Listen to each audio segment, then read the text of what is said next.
Chicago was caught between winter and spring that night, wrapped in a haze of damp air and fractured light. A thin mist clung to the streets rising from the river that sliced through the city like a dark ribbon. Neon signs from late-night diners reflected off slick pavement, while the distant wail of a police siren dissolved into the hum of traffic. Beneath the city, in the underbelly where machines never slept, the subway rumbled endlessly. It was an organism in itself, arteries of steel pumping life through the metropolis. The air down there carried the scent of oil-damp concrete and electricity.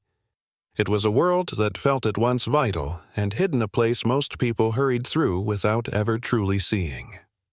Brookfield Station lay at the heart of this network, a relic of an older Chicago. Its arched ceilings were streaked with rust, the tiles worn smooth by decades of footsteps.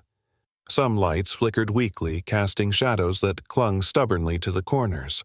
Cameras lined the walls, but many were outdated, leaving dark pockets of space where no lens reached blind spots known only to those who worked there for years.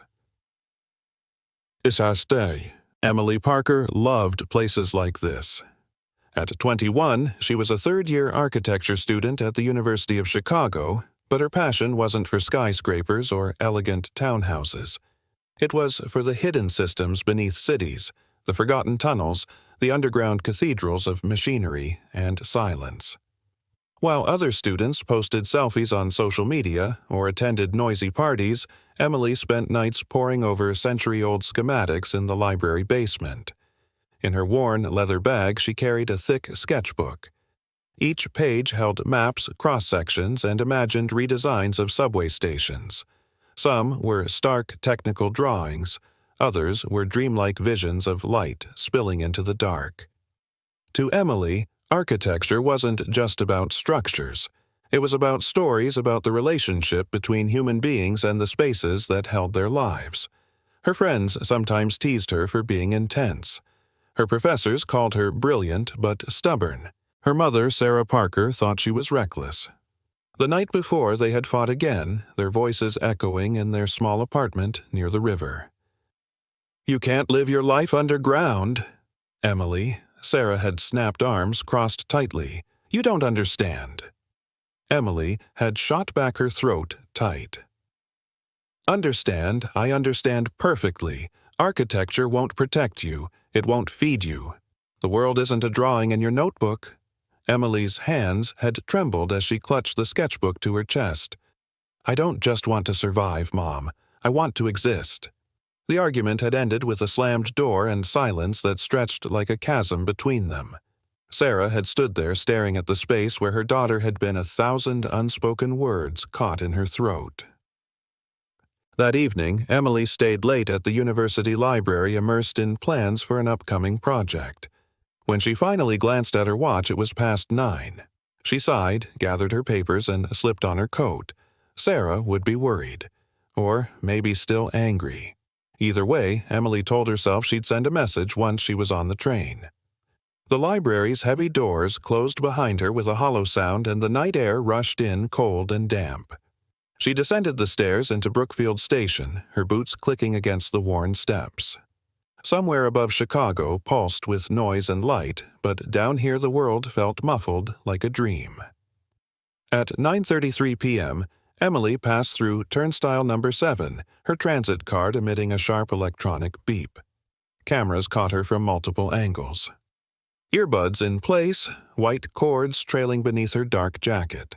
Phone in hand, the glow illuminating her thoughtful expression. A green backpack over one shoulder scuffed from weeks of travel across campus. The platform was unusually quiet. A few late commuters waited silently, their faces pale under the flickering lights. The arrival board announced the next train in 2 minutes. Emily stood near the edge, head slightly bowed as she typed a quick message. In that moment, she looked like any other student, a fleeting figure in the endless stream of city life. But someone else was watching. From a side corridor, a man emerged. He wore a subway technician's uniform, faded and slightly frayed, with a cap pulled low to shadow his face. His boots were heavy, his movements deliberate. Something about him was off. He walked toward Emily and spoke. The camera couldn't capture his words, only his posture calm, authoritative like someone accustomed to giving instructions. Emily looked up startled, then nodded politely. She slipped her phone into her pocket and stepped a few paces toward the dimly lit passage where he had come from. The man lingered a second longer, then turned away heading in the opposite direction. And then, in the space of a heartbeat, Emily vanished from view. The next camera, just 20 feet ahead, never recorded her passing. It was as though she had been swallowed whole by the darkness. At 9:37 p.m., an automated alert flickered to life in the control room. Unauthorized access. Maintenance door V12. Opened. The guard on duty barely glanced at the screen. Alerts like that were common in an aging system like Brookfield's. Probably a worker forgot to log in, he muttered, silencing the alarm before turning back to his game of solitaire. 2 minutes later, the alert cleared itself. Door V12 appeared closed once more. Tut. Above ground, Sarah Parker paced her living room phone clutched tightly in her hand. She had called Emily 3 times already. Voicemail. Always voicemail. By 10:15 p.m., Sarah's worry curdled into dread. Emily had never simply disappeared like this. Even during their worst arguments, she always sent a message. At 10:45 p.m., Sarah's hands shook as she dialed 911. Her voice, tight and breaking, filled the empty apartment. "My daughter's missing," she said. "Please, help me." Dad. The following morning, Detective Michael Carter stood before a wall of monitors at police headquarters. At 52, Michael was a man carved by grief. 3 years earlier, he had lost his own daughter to an overdose. The wound had never healed, but it had hardened him, made him relentless. He wore his years like a heavy coat, unassuming, dependable, impossible to move once he set his mind to something.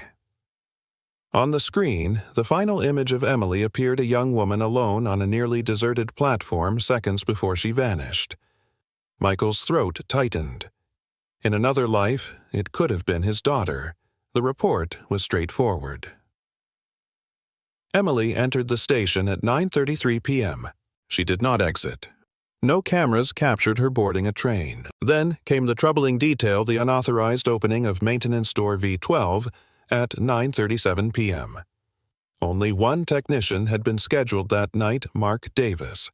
But Mark claimed he had never touched the door. Michael frowned at the grainy footage of the man who had spoken to Emily. Something was wrong. The uniform looked outdated, a style retired 2 years ago when RFID chips were introduced to track staff movements. Why would someone wear an old uniform unless they wanted to disappear? Later that evening, Brookfield Station was quiet again. The trains came and went like ghosts, carrying passengers who had no idea that a young woman had vanished here less than 24 hours earlier. In a dark corner near the southern wall, door V12 sat motionless. Behind it, the tunnels stretched like veins beneath the city places where cameras rarely worked and maps were decades out of date. And somewhere deep in that darkness, Emily Parker opened her eyes. Her heart pounded in the suffocating silence. The air smelled of rust and damp metal. She did not scream, she did not move. She only listened. There, beyond the shadows, something moved. And Emily realized with bone-deep certainty she was not alone.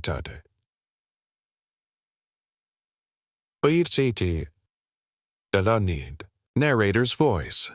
If this chilling mystery has captured your attention, don't forget to subscribe to the channel for more stories that stay with you long after the last word. The journey into darkness has only just begun. Morning slid over Chicago like a pale sheet, pooling in the streets and catching in the windows of offices where the day had already begun to pace itself. In the precinct's fluorescent calm, Detective Michael Carter stood in front of a table that held the night in fragments, printouts, still frames, and a single transit report with timestamps as precise as a metronome. He approached the case the way a surgeon approaches an incision, without haste, without noise. The images looped in his mind: the student by the platform edge, the faded uniform, the corridor where the light fell away. A life had blinked out in a corridor no longer than a city bus. Somewhere in that vanishing was an answer. He began with the grid people trusted entry and exit. Emily Parker entered Brookfield at 9:33 p.m. No exit registered. It was a simple arithmetic of presence. If she did not leave through the gates, then she had left through a door the public did not use, or she had not left at all. He circled maintenance door V12 with a pen 9:37 p.m., a quiet chime in a control room dismissed as routine. Then another note, a section of the platform where a camera had died weeks earlier, awaiting parts that never arrived. An unlit rectangle on the map of a place that pretended to be fully seen. Michael pulled the uniform snapshot closer. Fabric older than policy. No RFID stitch, no digital breadcrumb. Someone had planned to be a shade against the wall. Sarah Parker arrived mid-morning, hair gathered in a tight knot that couldn't quite hold together. Grief had turned her posture into geometry angles where softness used to be. She sat across from Michael and answered questions with a focus that made her seem unbreakable. She talked about Emily's habits, the linearity of her days, the way she texted when late, the way she always chose the same turnstile. She didn't have to say the rest. It hung between them, the argument at the slammed door, the fear that unkind words become a last memory. Michael took notes in a quiet hand. Mothers, he thought, never forget details. They keep time by their children. He asked for the last message. It was unsent, sitting in Emily's draft folder, a half-formed apology turned into evidence of intention. People who run don't draft apologies. People who run make noise. Emily had moved like a clock. He requested staffing rosters and access logs from Chicago Transit Authority. The replies arrived dressed as spreadsheets. Names shift sectors.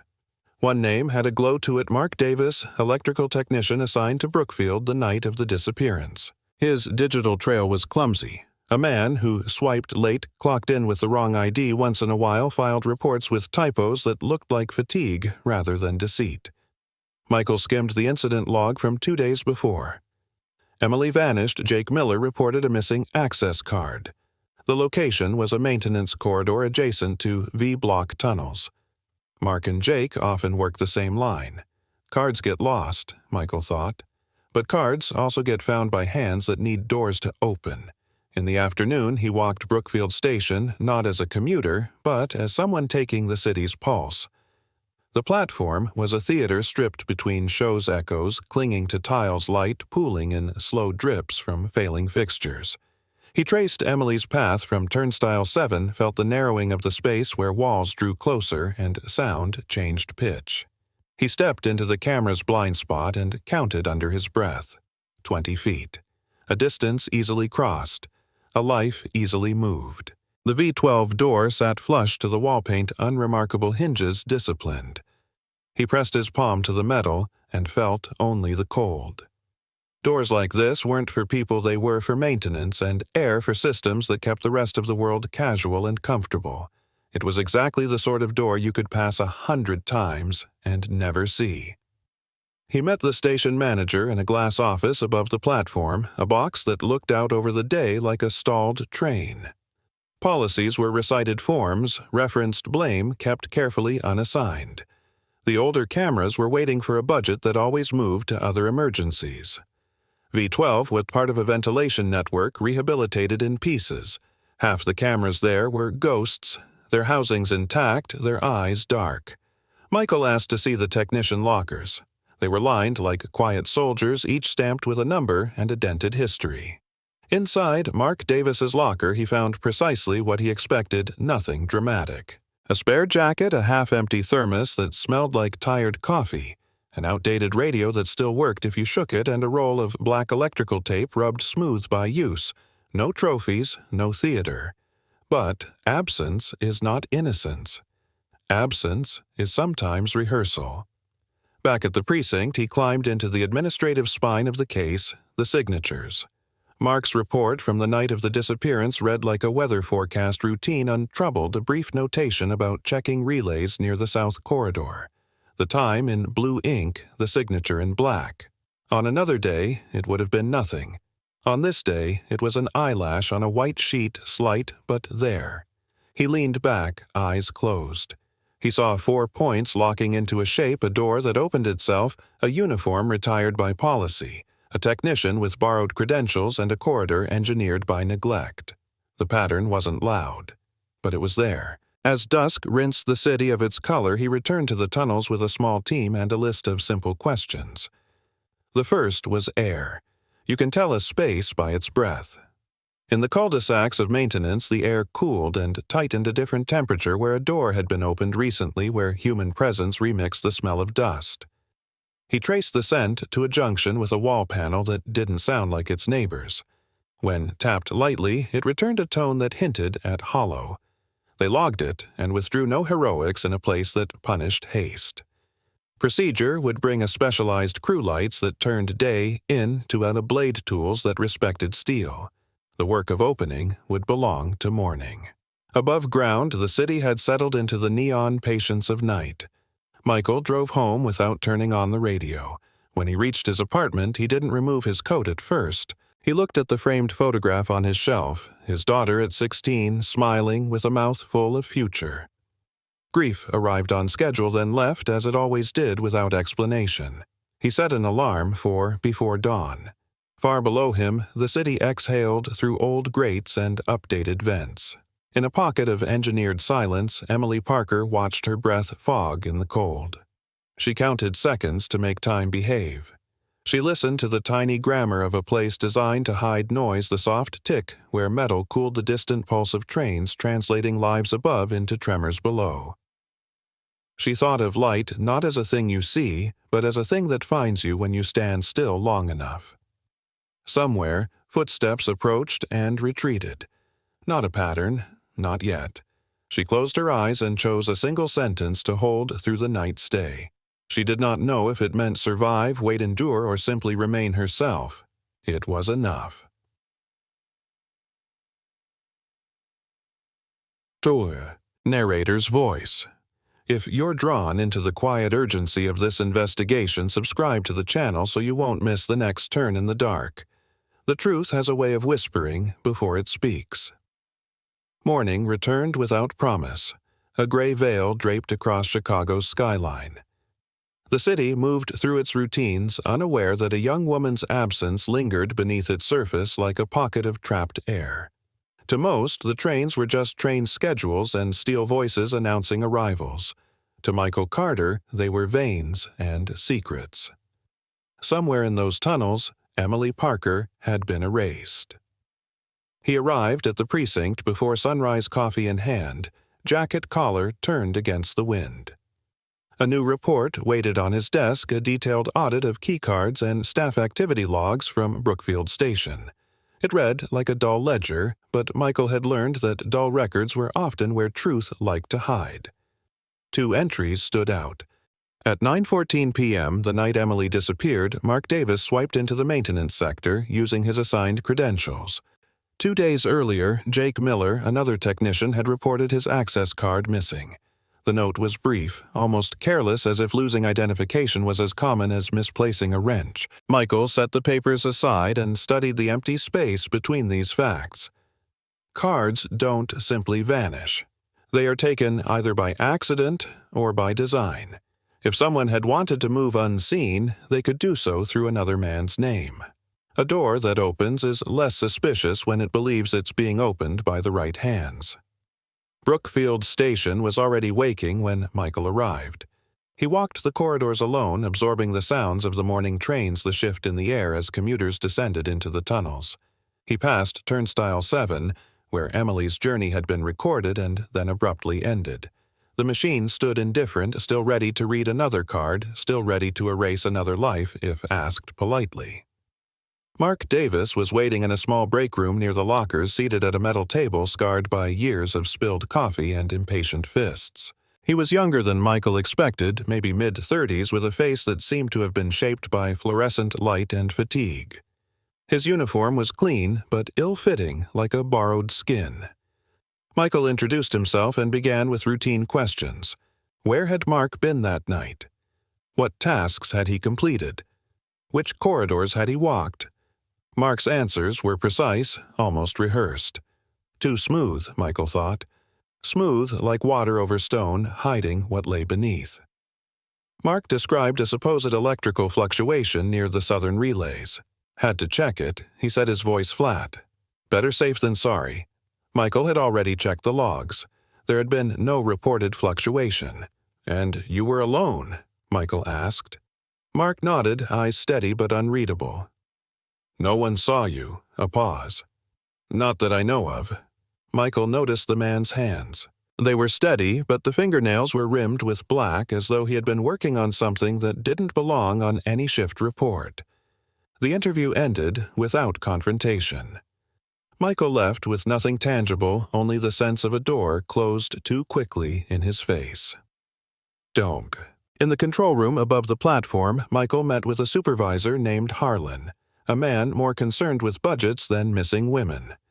Harlan insisted on phrasing everything in terms of liability, not loss. Cameras needed replacing, yes, but funds were tight. Blind spots existed in every station. No, there was no evidence of staff misconduct. The public didn't need to hear about technical irregularities. Michael's patience thinned. He explained that Emily Parker had entered Brookfield and never exited, that door V12 had been opened without authorization, that a man in an outdated uniform had approached her.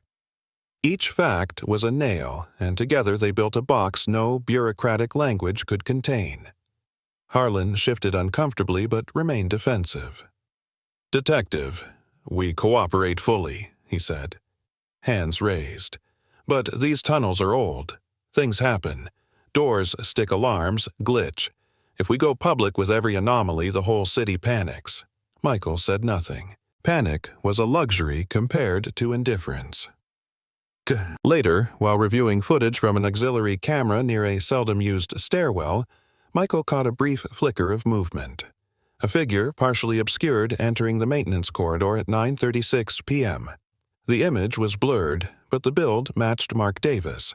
The timestamp aligned perfectly with the unauthorized V12 access. Michael froze the frame, studying the grainy outline. No badge visible. The man's head was slightly bowed, like someone accustomed to slipping beneath notice. This was not proof, but it was shape, and shape mattered. Chad. That evening, Michael visited Jake Miller, the technician who had lost his access card. Jake lived in a modest apartment in the industrial district, the air thick with the smell of machinery. He answered the door with a wary expression, shoulders tense. When asked about the card, Jake shrugged. I figured it would turn up, he said. These things get misplaced all the time. Michael pressed for details. Where had he last seen it? Jake hesitated, then admitted he'd been working near V-block tunnels, specifically the ventilation routes close to V12. Michael's pen paused over his notebook. That was the same area Emily's phone had last pinged before going silent. Jake added something strange as the conversation ended. Mark was down there too, he said. Said he liked to finish up alone after hours. Gave me the creeps sometimes. The guy's, quiet. Real quiet. Boing. Back at the precinct, Michael assembled the pieces on a whiteboard. Emily's last movements. The unauthorized door. The missing card. The blurred figure. Mark Davis now stood at the center, not as proof, but as a question that demanded to be answered. In the tunnels below, Emily Parker counted the sound of her breath, steady and slow. She had learned the rhythm of the place, the difference between the trains and something else. Something that moved with intention, pausing just beyond her reach. She pressed a hand to the cold wall and imagined the world above her mother's voice carried in the wind, the color of daylight. She told herself that as long as she could picture those things, she had not been erased. Dear. Narrator's voice. The deeper we go, the more shadows we find. Subscribe to the channel now so you'll be here when the next revelation arrives, because the truth doesn't just wait. It hides. The storm that rolled over Chicago that night was more whisper than roar. A soft hiss of rain tapping against the facades of old brick buildings. The streets reflected streaks of neon like veins of molten glass, but beneath the city there was no reflection, only darkness layered upon darkness. In those tunnels, time lost its shape. Detective Michael Carter returned to Brookfield Station before dawn, a cup of bitter coffee in his hand, its heat already fading. The station was quiet, a stillness that felt unnatural, as though the entire system was holding its breath. Michael descended into the maintenance corridors with a small forensic team, their footsteps a muted procession against the concrete. They followed a map that was older than most of the men carrying it. The lines had faded labels smudged entire sections crossed out with red ink. Yet somewhere among those crooked marks lay the truth of Emily Parker's disappearance. The V12 access door was waiting indistinct in its ordinariness. No one looking casually would notice it. To most, it was just another hatch in a labyrinth of steel. Michael touched the cold metal and signaled for Raoul, the lead technician, to begin. Raoul knelt and ran his fingers along the lower edge where dust had gathered thickly except for one strip that was unnaturally clean. "This door's been used," Raoul murmured, his voice almost reverent. "Recently." They forced the lock. The hinges resisted, then gave way with a reluctant groan. A rush of air met them, stale, metallic, carrying a faint undercurrent of something chemical. It was the breath of a sealed place disturbed. Inside, the tunnel sloped downward, narrow and unlit. Their flashlights cut slices of white into the dark, revealing graffiti etched into walls decades ago. Maintenance codes long forgotten. Water dripped steadily from above each drop, magnified in the silence. Michael moved ahead, listening more than looking. The hum of the city faded until even the trains felt distant. He crouched beside a section of wall that seemed different. The concrete here had a faint shimmer, as if it had been replaced or altered. He knocked lightly. The sound came back wrong, not solid, but hollow. "Here," Michael said. Raoul examined it closely, then used a portable scanner. The reading confirmed what Michael had already guessed: there was space behind the panel. They didn't open it, not yet. Procedure mattered even when impatience gnawed like a rat. Instead, Raoul marked the spot with chalk, a simple X that looked almost ceremonial in the beam of the flashlight. A few feet away, one of the forensic techs knelt and held up a small object sealed in a clear evidence bag. A fragment of aluminum, edges raw, as if cut by a saw, its surface unnaturally smooth. Michael turned it over in his hand. It was too clean, too deliberate. "Where exactly did you find this?" "By the door," the tech replied. "Wedged between the frame and the floor."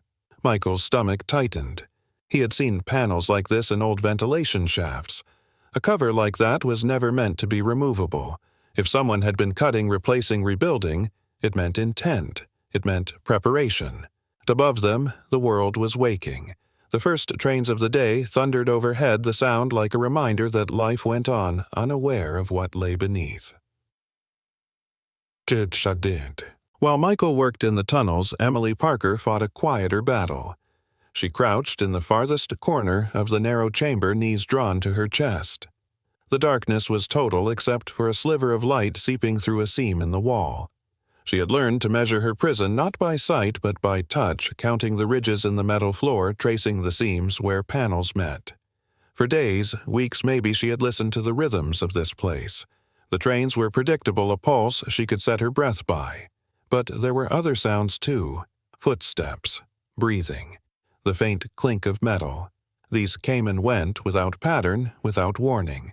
Tonight those sounds were closer. Emily held her breath, heart pounding. She heard a scrape, then silence. Whoever was out there was waiting, listening just as she was. Slowly she reached beneath the thin blanket and touched the small shard of metal she had hidden days ago, pried loose from the edge of her bed frame. It wasn't much of a weapon, but it was something, a fragment of defiance in a world built to erase her.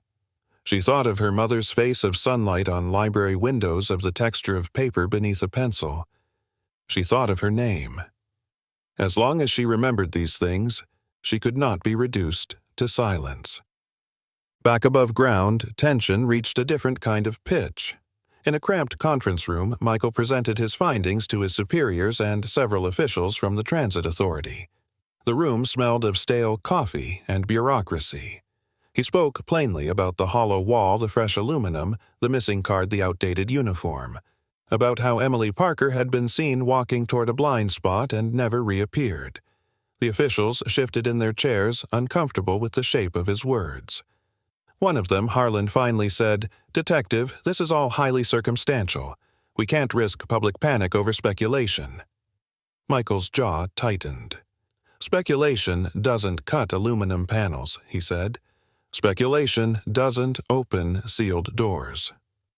The room fell silent. Outside, rain streaked the windows, blurring the city into abstraction. Michael left the meeting knowing two things.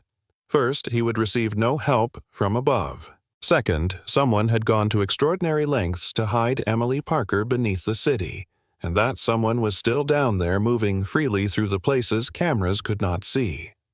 He returned to the tunnels as the storm deepened, determined to follow the truth wherever it crawled. The city above stirred with its usual rhythm trains, clattering traffic, snarling lives intersecting in fleeting patterns. But below, in the sealed arteries beneath Chicago, time thickened into something stagnant. Detective Michael Carter stood at the mouth of the V12 tunnel, his flashlight casting a cone of pale light that seemed to be swallowed whole by the darkness. Behind him, Raoul and the forensic crew prepared their tools in a silence weighted by anticipation. No one spoke. The air itself felt reluctant, as if the tunnels resented intrusion. They had returned to the hollow panel now marked by Raoul's chalk X. This was no longer a routine investigation. It had become a surgery on the city's hidden body, an opening into what was never meant to be exposed. Michael ran his hand over the cold aluminum. The surface was too smooth, too deliberate. Somewhere behind it a door had been fashioned, a secret space nested inside the very structure of the subway. A prison disguised as infrastructure. "Cut it," Michael said simply. Raoul powered up the rotary cutter. Sparks hissed and danced, the sound violent in the close air. The smell of burning metal mixed with damp concrete, a metallic tang that clung to the back of the throat. The others held their breath and their headlamps, catching the glint of sweat on Raoul's brow as he worked. The panel gave way slowly, reluctantly, like a secret that didn't want to be told. When the final seam split, Raoul pried the sheet loose and lowered it carefully to the ground. Behind it lay a narrow chamber just large enough for a crouching adult. The walls were lined with dense soundproofing material. A thin mattress lay in one corner, frayed and stained. Nearby sat a small crate containing bottled water protein bars and a medical kit, its supplies half used. Michael's stomach turned cold. This wasn't improvisation. This was design. Someone had planned this space with precision down to the airflow vents hidden behind the insulation. One of the techs shone a light across the floor and froze. "Detective." "Look." Faint scratches marred the metal surface, a chaotic pattern of lines etched by desperate hands. Some were shallow, others deep enough to catch a fingernail. Among them, one word stood out carved with painstaking care: "Stay." Michael crouched, running his gloved fingers over the grooves. The message wasn't just a plea. It was survival condensed into a single command. Stay alive, stay yourself, stay seen. "She was here," he whispered. Farther down the tunnel, Emily Parker stirred at the sound of voices carried faintly through the walls. For a moment, she thought it was memory, the way her mind sometimes replayed fragments of her mother's voice or the hum of the university library. But no, this was different. Sharper, real. Her pulse hammered. She pressed her ear to the cold metal, straining to separate words from echoes. There were too many layers between them, but she caught the rhythm of urgency. Someone was close, closer than they had ever been. Her fingers closed around the shard of metal she had hidden beneath the thin blanket. It wasn't hope she felt, not yet. Hope was dangerous. This was something harder, sharper, a readiness to move, to act, to fight if she had to. Then, from the far side of the chamber, she heard another sound, the click of a latch, soft but unmistakable. Someone was opening the inner door. Emily scrambled back, pressing herself into the shadows as the panel swung inward. A beam of light sliced the darkness, blinding her. A silhouette filled the doorway, broad shoulders. A cap pulled low. Hands steady. "Emily," a voice said softly. It was a name spoken without threat, almost gently. But in this place, gentleness felt like another kind of trap. Ted. Up in the tunnel, Michael's radio crackled with static. A voice cut through the urgent movement detected in Sector Delta South Corridor. Possible suspect heading your way. Michael snapped to attention. Raoul looked at him, alarm flickering in his eyes. We're not alone down here, Michael said. He signaled 2 officers to guard the newly opened chamber while he and Raoul moved deeper into the tunnel. The path narrowed the walls, closing in until their shoulders brushed damp concrete. Ahead, the beam of Michael's flashlight caught a flash of movement, a shadow slipping around a bend. They followed at a run, boots pounding, breaths echoing. The tunnel twisted like a snake, doubling back on itself. And then, just ahead, they saw him, a man in a subway technician's uniform, outdated and stained. Mark Davis, Michael shouted. The figure paused, then bolted. The chase was brief but violent. When they finally tackled the man, he hit the ground hard, struggling like a trapped animal. His cap fell away, revealing a face slick with sweat and fear. It was indeed Mark Davis. But the expression on his face was not the mask of a predator. It was something else, panic, confusion, raw desperation. I didn't do this, he gasped. You were seen entering V12, Michael said coldly. Yes, but not like you think. I found it. The room. Weeks ago. I didn't. His words dissolved into choking sobs. Michael stared down at him, the first seed of doubt sprouting in his mind. If Mark wasn't the architect of this nightmare, then who was? Ordered. Back at the hidden chamber, Emily trembled as the silhouette stepped closer. She tightened her grip on the metal shard. The light shifted, revealing just enough of the man's face for her to recognize what she had feared all along. He wasn't Mark Davis. He wasn't anyone she had ever seen before, and yet she realized with a jolt of horror, he knew her. Far above, the storm broke in earnest rain, hammering the streets like fists.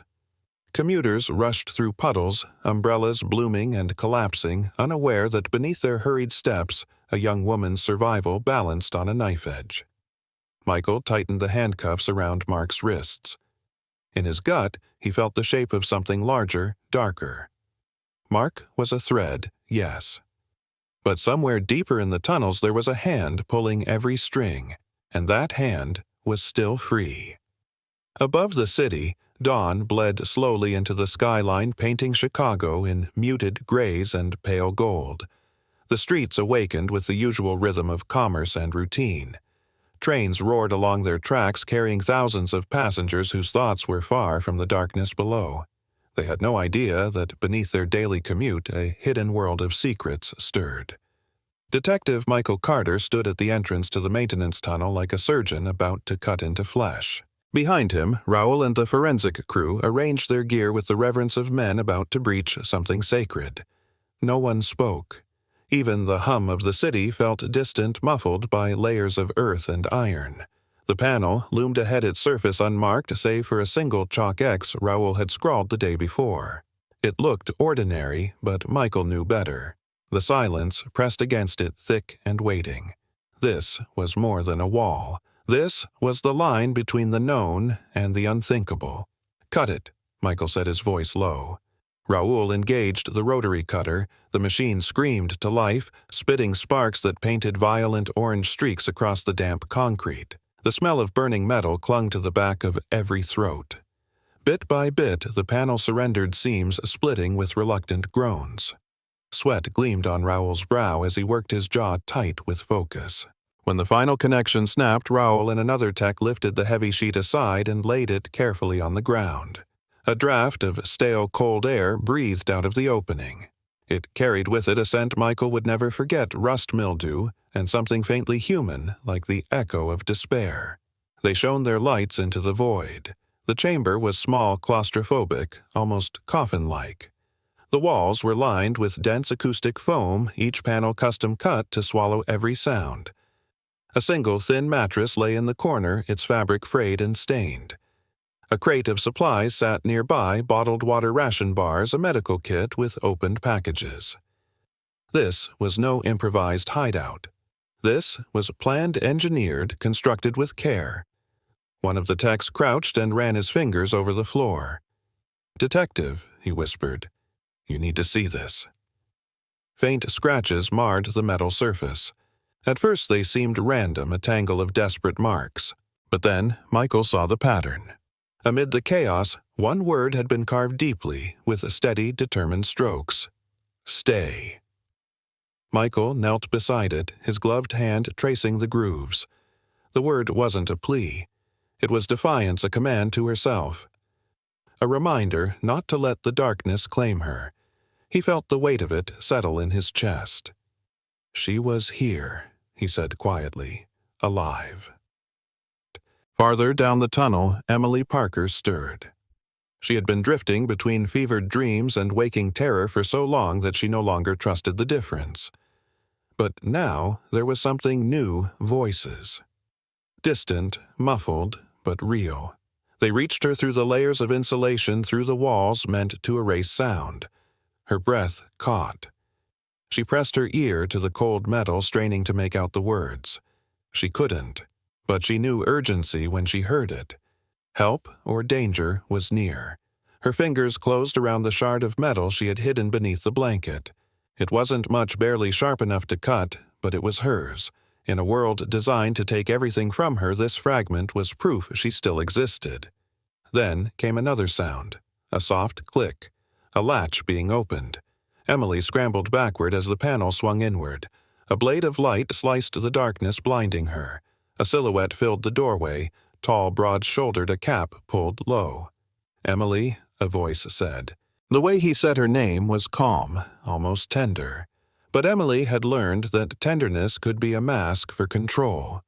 Her grip tightened on the shard. "Dad." Back at the hollow chamber, Michael's radio crackled to life. Movement detected in Sector Delta, a voice reported urgently. "Possible suspect heading your way." Michael turned sharply. "Raoul, hold this position," he ordered. 2 officers remained with Raoul, while Michael and another detective plunged deeper into the maze of tunnels. Their flashlights cut through the dark like spears. The air grew colder, tighter. Ahead, a shadow moved just out of reach. "Stop." Michael's voice echoed. Mark Davis. The figure froze, then bolted. The chase was brutal in the confined space. Boots slammed against metal grates, breaths tore through the silence. Finally, Michael lunged, tackling the man to the ground. They struggled the tunnel, amplifying every grunt and scrape. When Michael ripped away the cap, he found himself staring into the face of Mark Davis. But it wasn't the face of a predator. It was pale, contorted with fear. "I didn't do this," Mark gasped, chest heaving. "You were seen entering V12. Michael said, breath sharp. "Yes, but not to hurt her.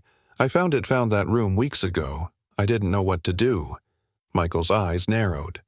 "You expect me to believe that someone else built it?" Mark pleaded. "Someone who knows these tunnels better than anyone. I just didn't want to be blamed." His words rattled through Michael's mind. If Mark wasn't the architect, then who was he? In the chamber, Emily's vision adjusted. The man before her stepped fully into the light. She saw his face clearly now and knew instantly he wasn't Mark Davis. He was older. His expression was unreadable, almost serene, as if this entire place was his creation, his sanctuary. And worst of all, he looked at her not with cruelty, but with recognition. He knew her.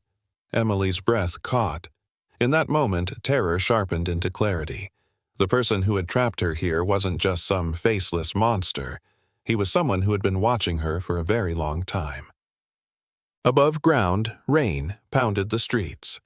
Commuters splashed through puddles, their lives oblivious to the nightmare unfolding below. Michael snapped the cuffs around Mark's wrists, his thoughts dark and coiled.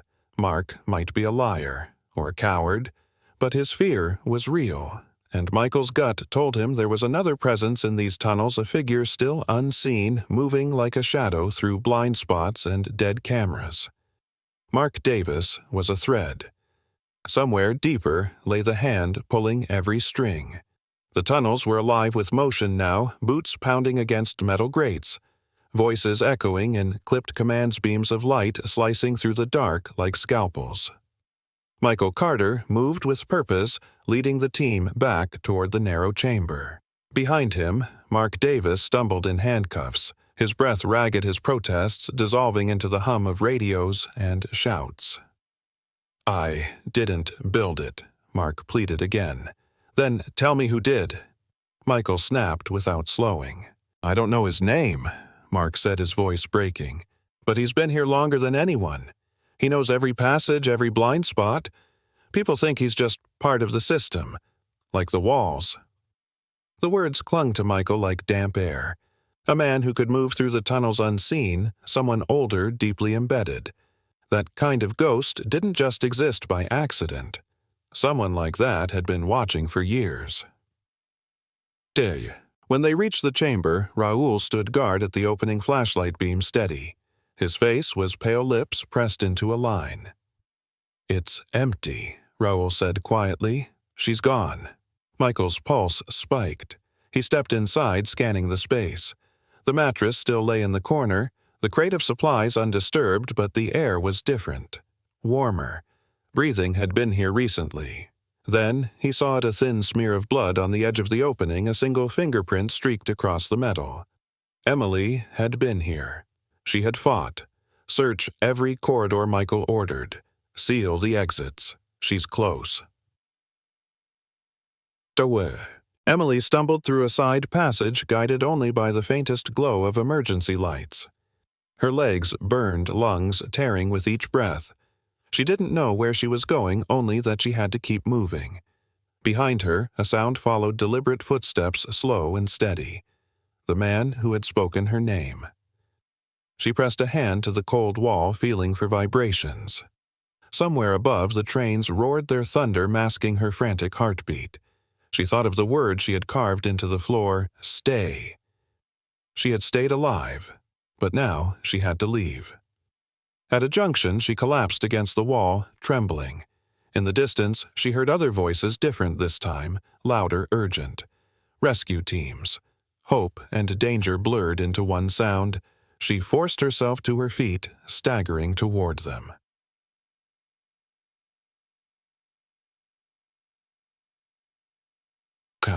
When they found her, she was barely conscious. Two officers lifted her carefully, wrapping her in a thermal blanket.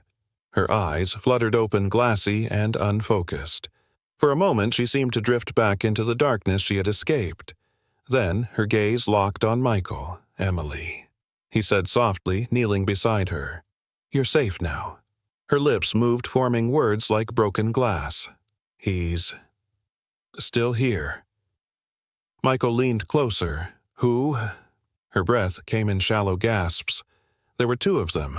The first one, he took me, then he left me here, said he'd be back. But the other man, he stayed." Michael's blood went cold.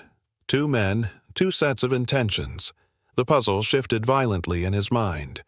Mark might have been involved at the edges, but someone else had designed this nightmare. "Did you see his face?" Michael asked.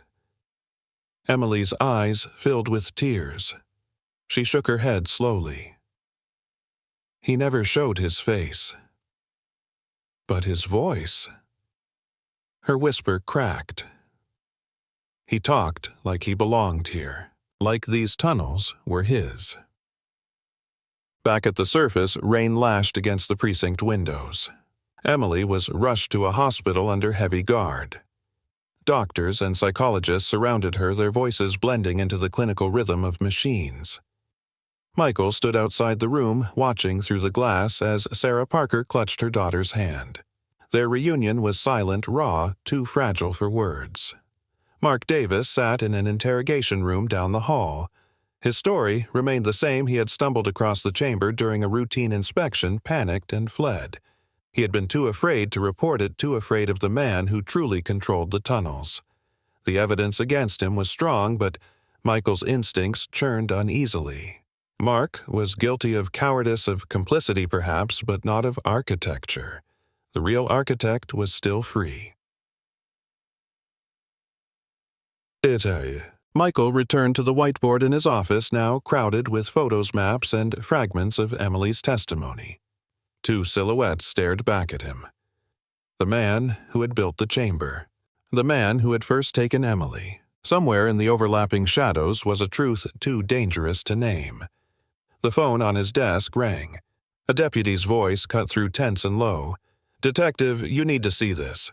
We pulled records on a senior maintenance supervisor, a man named Robert Hayes. He's been with the system for over 20 years. Michael's heart sank. 20 years was long enough to vanish into the walls, to know every blind spot and camera failure by heart. Long enough to become invisible. "Bring me everything he said." As he hung up, he looked at the photo of Emily taken just before she vanished. She had survived the darkness. But the man who created it was still out there, moving beneath the city like a ghost. Night returned to Chicago with a cold, unrelenting wind that threaded through the alleys and between the tall towers like an unseen hand. Above, ground lights shimmered on wet pavement, but far below the tunnels remained locked in perpetual darkness. Detective Michael Carter stood alone in his office, surrounded by the architecture of the case maps pinned to walls, photographs taped in jagged lines, names circled and crossed out. Two names remained unbroken. Mark Davis, the frightened man who had stumbled into something far bigger than himself. Robert Hayes, a senior supervisor whose personnel file was so clean it gleamed like a false smile. Michael's gaze lingered on Robert's photograph. The man's expression was neutral, the kind of face that slipped past notice in crowded rooms. Yet, according to the records, Robert had worked every night shift near the V-block tunnels for nearly 2 decades. He had been there when the cameras failed, when the maintenance schedules shifted, when doors like V12 were quietly repurposed and forgotten. The pieces began to click into place. A man like Robert didn't just know the system, he was part of it, a living blueprint. If someone had designed a perfect place to hide a human being, it would be him. Jeez. Emily Parker's recovery was slow, uneven. She slept in fits, waking with ragged breaths and eyes wide with the memory of darkness. Doctors spoke gently, but their words were only noise to her. In the quiet hours of the night, fragments of memory returned like broken glass pushed through skin. The first man, the one who had taken her, his hands rough, his movements urgent. The second man, the one who stayed, his voice soft, almost tender. She remembered how he spoke of the tunnels as if they were alive, as if every vent and corridor was a vein in a living creature. He told her she was safe because no one could see them down there. No one would ever hear her scream. Emily would lie awake, staring at the ceiling of her hospital room, trying to piece his words together into meaning. Slowly, a name surfaced in her mind, whispered in the cadence of his voice. Robert. Dead. Michael took the name to his captain, but the response was cautious, almost dismissive. Hayes has been with the authority for years, the captain said. No complaints, no disciplinary actions. He's invisible because he follows rules. But Michael knew better. People who never drew attention weren't always innocent. Sometimes invisibility was a weapon. That night, Michael went alone into the tunnels. No backup, no fanfare, just him, a flashlight, and the weight of certainty. The deeper he went, the more the city above faded into nothing. The tunnels breathed around him, old concrete exhaling the memories of decades. He passed graffiti etched by workers' long-dead pipes that trembled with the flow of water and power. And then he saw a figure ahead. Robert Hayes stood in the glow of a single utility lamp, his posture calm, almost ritualistic. He didn't startle when Michael approached. He didn't run.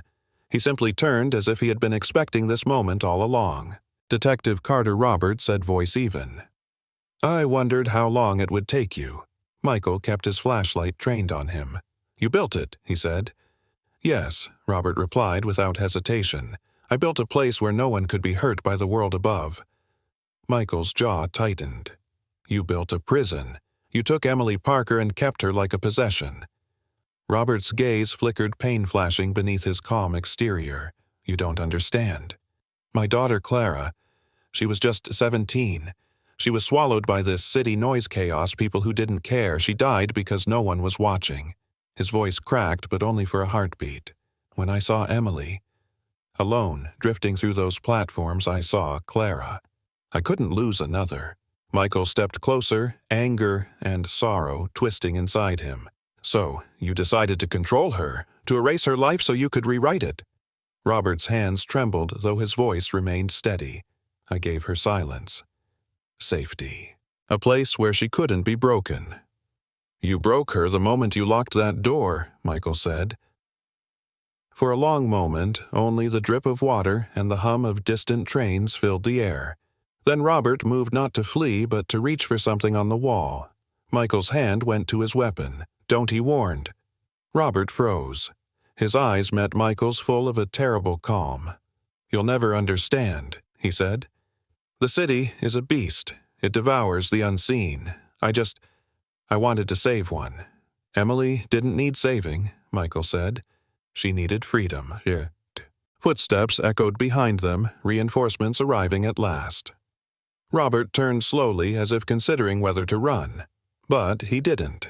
He simply lowered his head and allowed the officers to take his hands to bind them with cold steel. As they led him away, Michael stood alone in the tunnel, the utility lamp casting long shadows on the walls. For a moment, he thought he could still hear Emily's faint carving, a single word etched into the metal like a heartbeat: stay. Later, Emily sat in a wheelchair by her hospital window.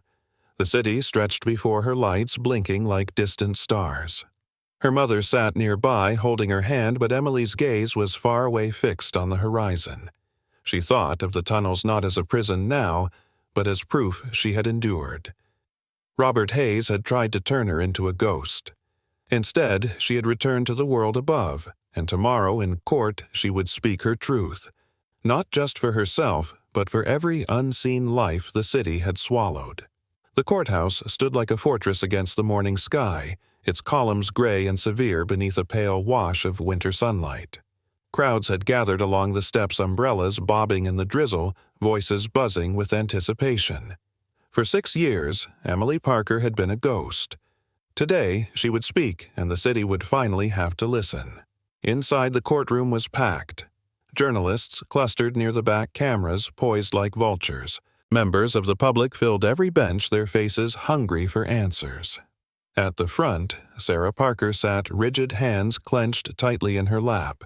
She had waited for this day with a heart equal parts fear and fury. Beside her, Detective Michael Carter stood in quiet solidarity, the lines of fatigue etched deep into his face. Across the aisle sat Robert Hayes.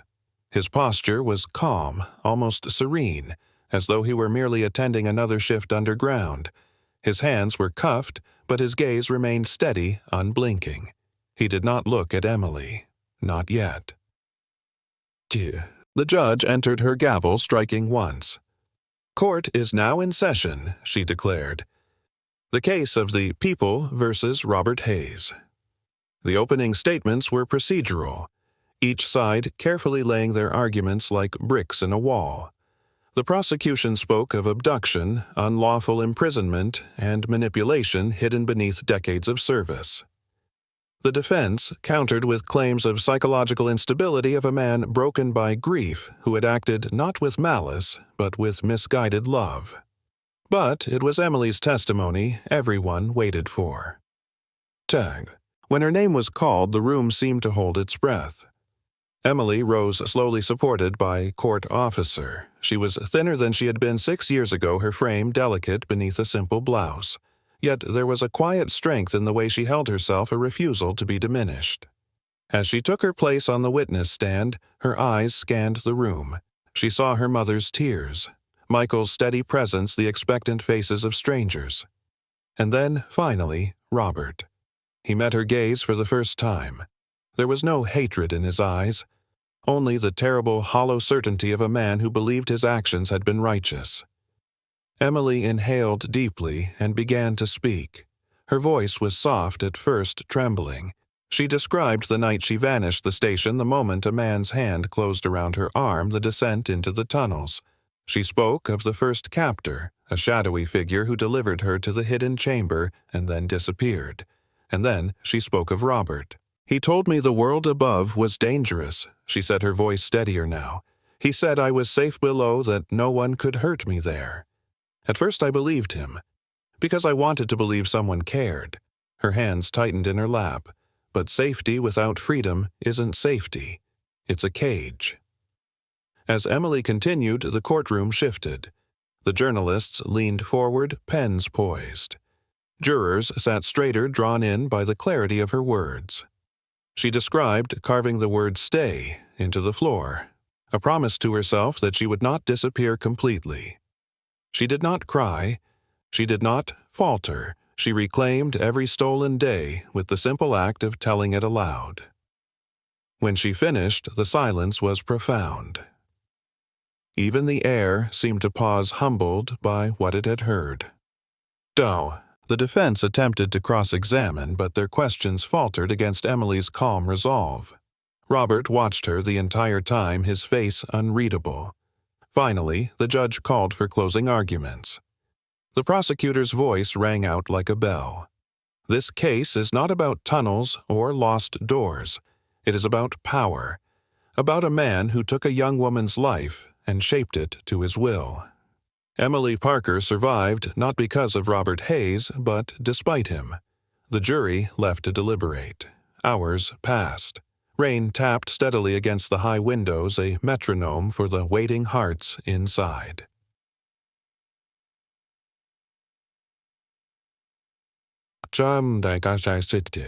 When the verdict came, the room surged with held breath. "We, the jury, find the defendant Robert Hayes guilty on all counts." Sarah sobbed openly, clutching Emily's hand. Michael closed his eyes, a weight lifting from his shoulders after years of chasing shadows. Robert did not move. He simply bowed his head, as if finally surrendering to a truth too heavy to deny. The judge pronounced sentence 30 years of imprisonment, the maximum allowed. The gavel struck like the final beat of a buried heart. Outside, the storm had passed. Gray clouds broke apart, revealing thin threads of sunlight. Michael stood on the courthouse steps, watching as Emily and Sarah emerged. The crowd pressed forward with questions, cameras flashing, but officers held them back. Emily paused, her face calm amid the chaos. She turned slightly, meeting Michael's gaze. He gave her a small nod, not of victory, but of recognition. She nodded back, a silent thank you between two people bound by the darkness they had faced. Then she walked toward the waiting car, her mother beside her. Weeks later, a quiet dedication took place at the edge of a city park. There was no plaque, no speeches. Only a small, circular pavilion of wood and stone, sunlight filtering through a skylight at its center. Emily stood inside, tracing the smooth walls with her fingertips. Carved into the floor was a single word, the same she had etched into the metal of her prison stay. But here it no longer meant endurance. It meant presence, life. Sarah joined her, silent. Together they stood in the golden light. Far below, the tunnels remained. Doors sealed, cameras repaired blind spots, mapped and closed. Yet Michael knew that the darkness would never fully vanish. It lived in the spaces between moments in the memories of those who had walked there. But now, at least one light had been brought back to the surface. Emily Parker had returned not as a ghost, but as a survivor, and as the city roared above, her voice was no longer lost in the silence.